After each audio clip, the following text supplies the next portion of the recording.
Dito ako sa phone ko. Ayan, ako yung mag-CCTV. Ako papanoorin ko yung anak ko. Tapos, ayun yung phone niya.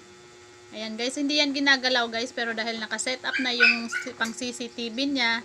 So, dito ako sa akin. Ayan. I-click nyo lang yung track view. Ayan, track view. Dapat meron kayo nyan. Ayan, i-install nyo sa phone ninyo. Tapos, yan. Ayan na siya lumabas. Ayan, dapat guys yung Google account sa phone nyo at saka Google account dun sa CCTV nyo ay iisa. Ayan, tapos ito click nyo lang. Ayan, tingnan natin kung makikita. Ayan na siya guys. Ayan na siya guys.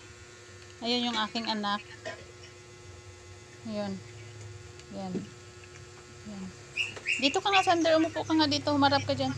Ayan siya guys. Oh, wala siya ha, wala, hindi siya ginagalaw. Pero makikita mo siya. Ayan. Ayan siya kumakain ng ulam niya, talong. Charot.